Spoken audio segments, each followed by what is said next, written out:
الحمد لله وكفى وسلام على سيد الرسل وخاتم الأنبياء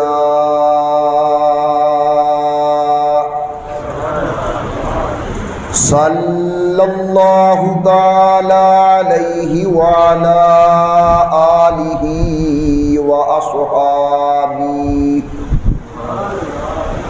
وأصحابه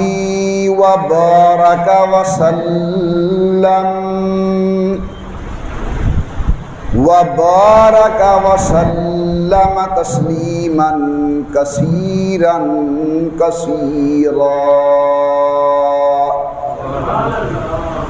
صلاة تكون للنجاة وسيلة ولعلو الدرجات كفيلا صلاة تحل بها العقد وتفرج بها الكرب صلاة تكون لك رضاء ولحقه أداء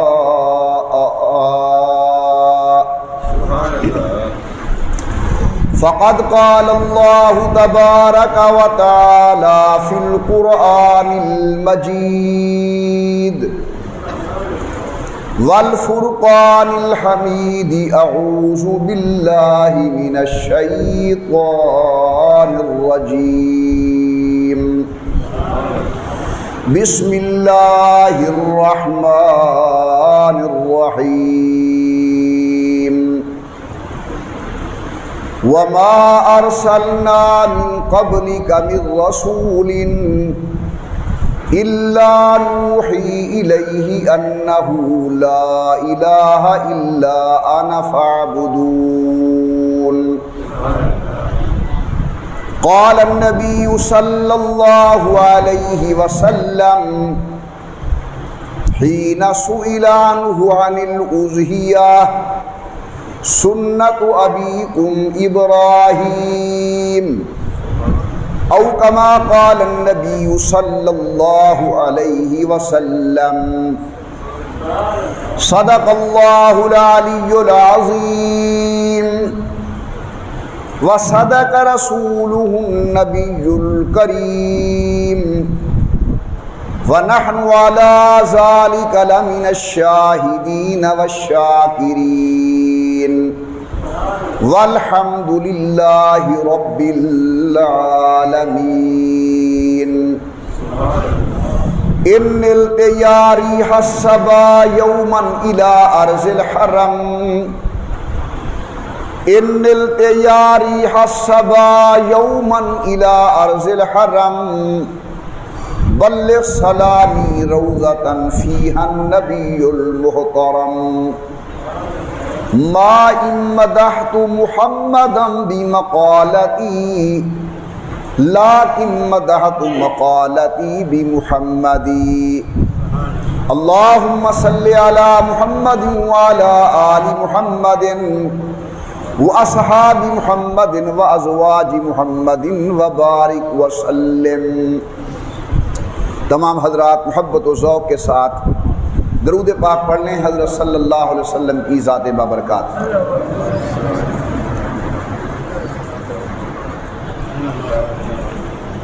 اللہ تبارک و تعالیٰ کی بے انتہا حمد و توصیف، سرور کائنات مفخر موجودات، رحمت للعالمین مراد للمشتاقین، امام الانبیاء والمرسلین، حبیب کبریا احمد مجتبیٰ حضرت محمد الرسول اللہ صلی اللہ تعالی علیہ وعلی آلہ وصحابہ وسلم کی ذات بابرکات پہ تحفہ درود و سلام والیجیے تمام حضرات محبت و ذوق کے ساتھ بآواز بلند اللہم صلی علی سیدنا و مولانا محمد وعلی آل وعلی آل سیدنا و مولانا محمد و بارک وسلم پڑھنے اور بھیجنے کے بعد محترم بزرگوں، مکرم نوجوان ساتھیوں،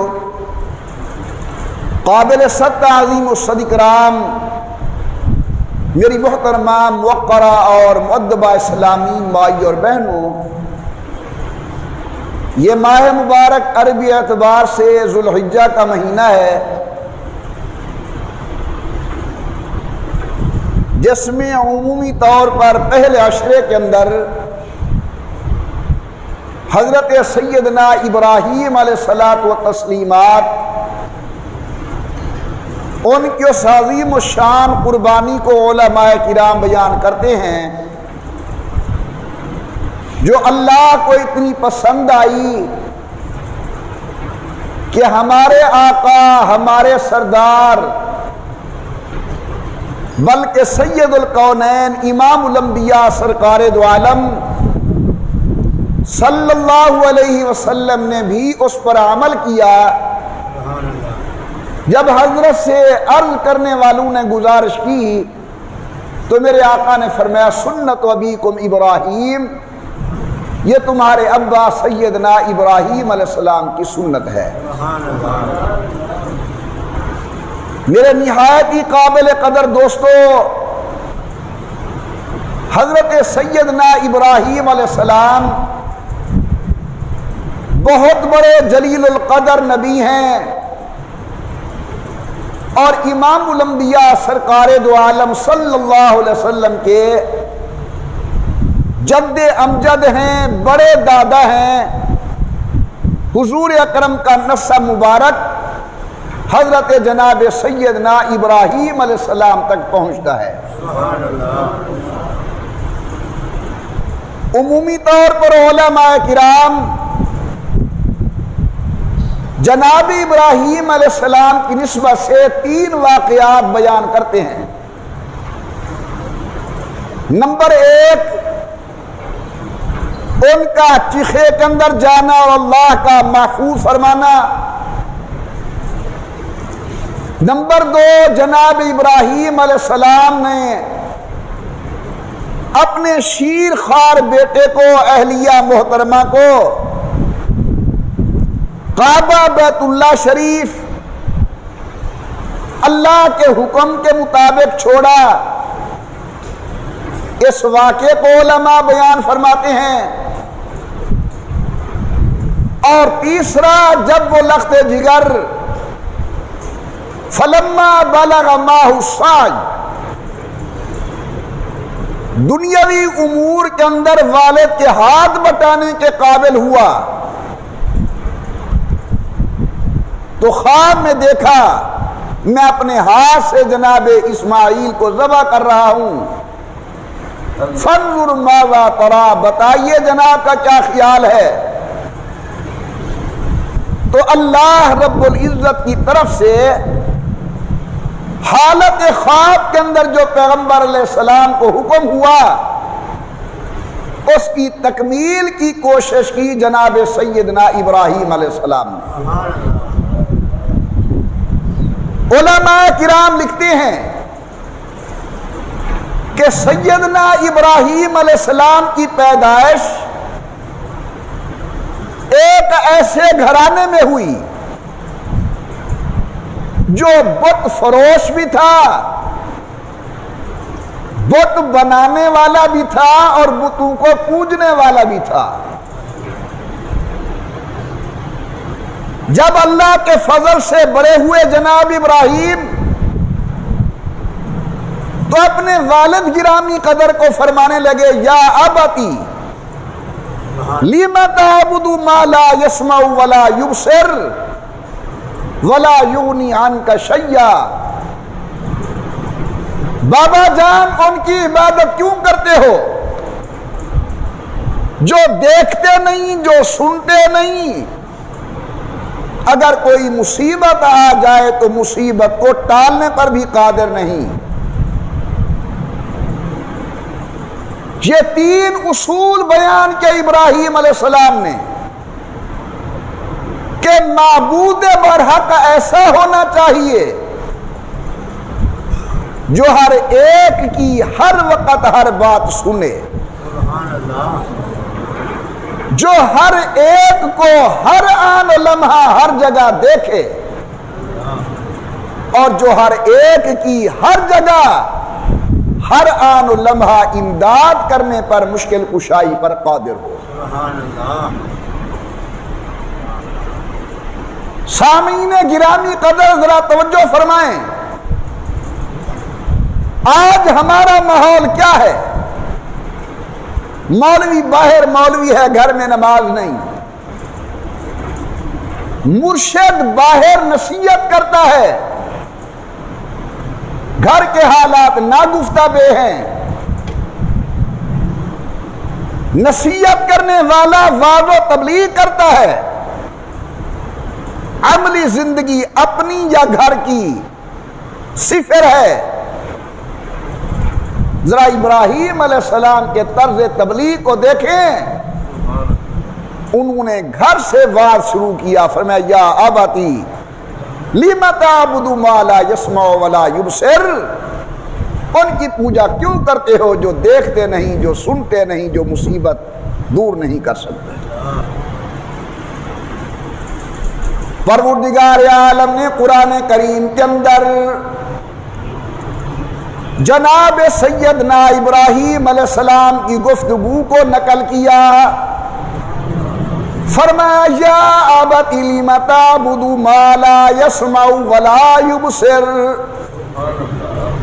ابا جان ان کی عبادت کیوں کرتے ہو جو دیکھتے نہیں، جو سنتے نہیں، مشکل حل کرنے پر قادر نہیں، اور ابا جان اس کا دروازہ کیوں چھوڑتے ہو جس کی شان قرآن بیان کرتے، اللہ لا الہ الا هو الحی القیوم لا تاخذہ سنۃ ولا نوم، جسے نہ نیند آتی ہے نہ اونگ آتی ہے۔ میں نے دل میں بڑے ادب سے پوچھا، میرے اللہ کیا وجہ جناب سوتے نہیں، نیند نہیں کرتے؟ جواب ملتا ہے قریشی تجھے کیا میری نیند کے ساتھ؟ اگر میں نیند کر جاتا جناب آدم کی دعائیں کون سنتا؟ اگر میں نیند کر جاتا جناب نوح کو کشتی کے اندر کون دیکھتا؟ اگر میں سو جاتا ابراہیم علیہ السلام کو چیخے کے اندر کون دیکھتا؟ اگر میں آرام کر جاتا چھری کے نیچے یحییٰ اسماعیل کی حالت کو کون دیکھتا؟ میں نیند کر جاتا چاہے قنان کے اندر سیدنا یوسف علیہ السلام کی ناز بھری نگاہ کو کون دیکھتا؟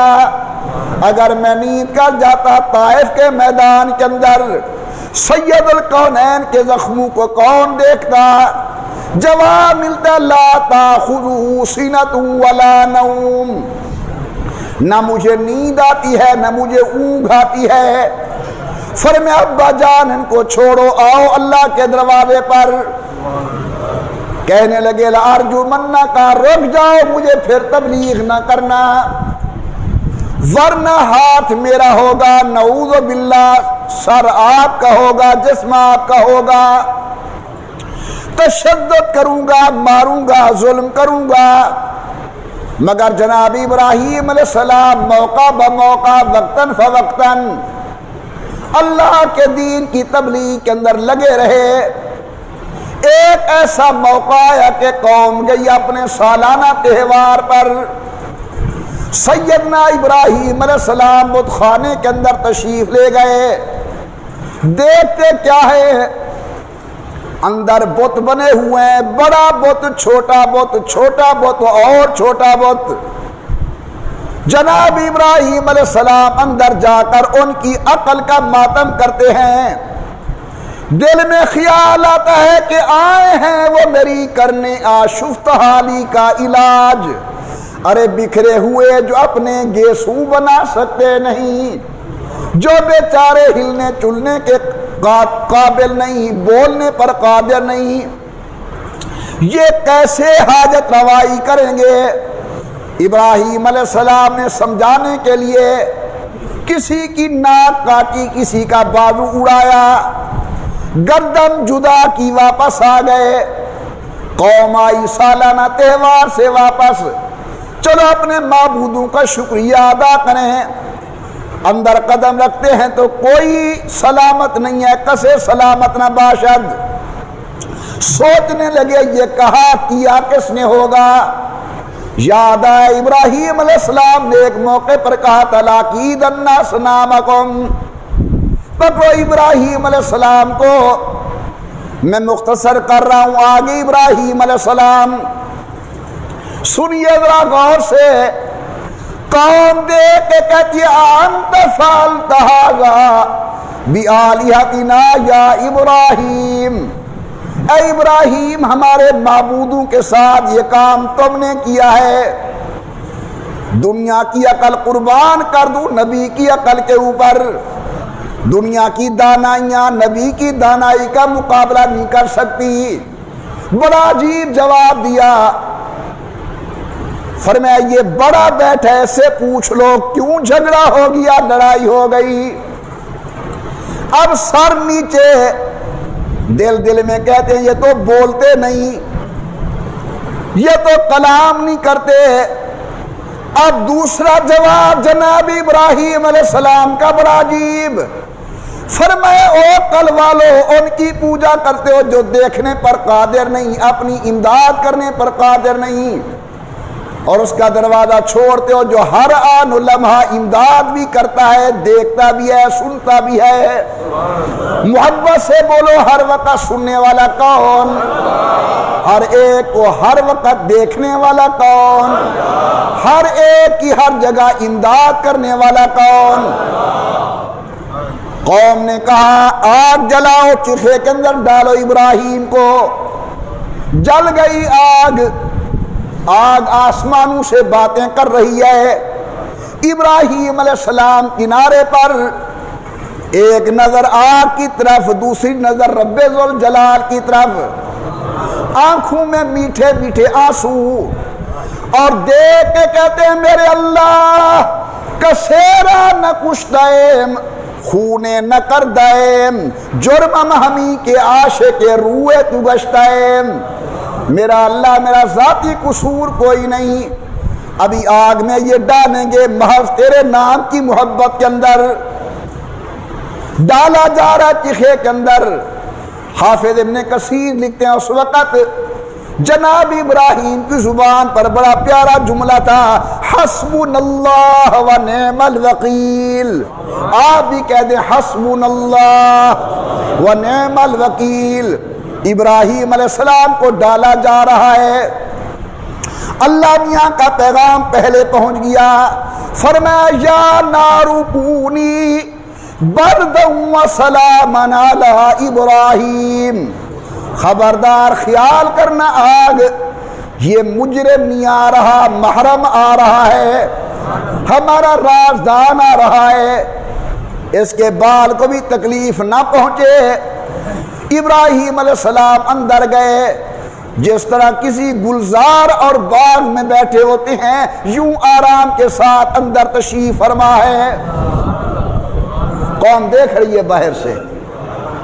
ابن کثیر لکھتے ہیں زندگی میں ایک جملہ ان کے والد نے بہت اچھا کہا، جب حضرت کو دیکھا کہ میرا بیٹا چیخے کے اندر خوش بیٹھا ہے اور آگ سے کچھ نہیں کہہ رہی، تو کہنے لگا نعم الرب، رب تو ایسا ہی ہونا چاہیے جیسا رب ابراہیم کا ہے۔ ابراہیم کا رب بہت اچھا ہے جو آگ کے اندر بچاتا ہے۔ اللہ تبارک و تعالی نے سیدنا ابراہیم علیہ السلام کو اس پہلے امتحان کے اندر اپنی رحمت سے کامیاب فرمایا۔ دوسرا امتحان، شادی ہوئی، بچہ اللہ نے دیا، حضرت سیدنا اسماعیل علیہ السلام، اہلیہ محترمہ کا نام حضرت سیدہ ہاجرہ علیہ السلام، ان کو لے کر کعبۃ اللہ تشریف لے آئے اللہ کے حکم سے۔ ایک توشہ دان ہے، اس کے اندر کھجوریں ہوں گی، تھوڑا مشکیزہ پانی کا ہے، اہلیہ محترمہ کو دیا، کھجوریں دی، چھوڑ کر واپس آنے لگے چھوڑ کر، تو اہلیہ دیکھ کے کہتے ابراہیم بر بیابان ہے، آبادی کا نام و نشان نہیں، میں جوان عورت ہوں، میرے ساتھ میرا چھوٹا شیر خوار بیٹا ہے، کدھر جا رہے ہو ہمیں یہاں چھوڑ کر؟ علماء لکھتے ہیں کہ جناب ابراہیم زبان سے بولتے نہیں، خاموش ہیں۔ مئی صاحبہ سمجھ گئی، کہنے لگی کیا اللہ کا حکم ہے؟ اشارہ کیا کہ ہاں اللہ کا حکم ہے۔ پھر جاؤ، اگر اللہ کا حکم ہے، پیدا کرنے والے بھی اللہ ہیں، حفاظت کرنے والے بھی اللہ ہیں، اس جنگل کے اندر روزی کا انتظام کرنے والے بھی اللہ ہیں، آپ تشریف لے جائیں۔ قرآن کریم نے بڑا عجیب واقعہ بیان فرمایا۔ علماء لکھتے ہیں جب جناب سیدنا ابراہیم علیہ السلام اپنی زوجہ محترمہ کو اور جناب اسماعیل علیہ السلام کو چھوڑ کر چلے، پہاڑ کی اوٹ تک پہنچے کہ نہ وہ مجھے دیکھیں نہ میری نظر ان پر پڑے۔ اب اللہ کے نبی نے دامن پھیلایا اللہ کی دربار کے اندر، ربنا، او میرے رب، ربنا پروردگار عالم، کائنات کو روزی دینے والے اللہ، ربنا ہمارے رب، اے میرا اللہ میرا رب، انی اسکنت من ذریتی بواد غیر ذی زرع عند بیتک المحرم، یا اللہ میں اپنے بچوں کو ایک بر بیابان وادی کے اندر تیری آس پہ چھوڑ کے جا رہا ہوں۔ ان دنوں کعبۃ اللہ کی یہ رونق نہیں تھی جو آج ہے، ویرانہ تھا، جنگل تھا، بواد غیر ذی زرع، جہاں کھیتی نہیں اگتی۔ یہ لفظ پر ذرا غور کریں، بواد غیر ذی زرع، جہاں کھیتی نہیں اگتی۔ آج سائنس نے کمال کیا، ترقی کے انتہا کو پہنچا، لیکن مکہ شریف بیت اللہ کے ارد گرد اب بھی آپ گندم کاشت کریں گندم نہیں ہوگی۔ یہاں تک کہ مجھے بتایا گیا ہے کہ طائف جیسے علاقے کی زرخیز زمین، وہاں سے مٹی اٹھا کر مکہ مکرمہ کے اندر ڈالی گئی اور اس کے اندر پھر گندم وغیرہ کاشت کی گئی، کھیتی نہیں اگتی۔ میں سمجھتا ہوں کہ ابراہیم علیہ السلام نے فرمایا تھا یہ غیر ذی زرع ہے، جہاں کھیتی نہیں اگتی، اور آج اگر اگنے لگ جائے تو لوگ کہیں گے نبی نے کیا کہا تھا؟ اللہ نے اپنے پیغمبر کی زبان کی لاج رکھی ہے، سب کچھ ہوتا ہے، گندم نہیں ہوتی، اناج نہیں ہوتا۔ حضرت جناب ابراہیم علیہ السلام کی بڑی عجیب دعا، میرے مالک انی اسکنت من ذریتی بواد غیر ذی زرع عند بیتک المحرم، یا اللہ اس عزت والے گھر کے قریب چھوڑ کے جا رہا ہوں۔ چلے گئے سیدنا ابراہیم علیہ السلام، دن گزرے پانی ختم، دن گزرے توشہ ختم، کھجوریں ختم، حیران پریشان سیدہ ہاجرہ علیہ السلام، سبحان اللہ، آبادی اور پانی کی تلاش کے اندر یا قافلے کی تلاش کے اندر صفا پہاڑی پہ چڑھتی ہیں، اونچی پہاڑی ہے، دیکھوں ہو سکتا ہے کہیں سے کوئی قافلہ نظر آئے، پانی لے آؤں، کھانے کا سامان لے آؤں بچے کے لیے، خود بھی اسے استعمال کروں۔ کوئی چیز نظر نہیں آئی،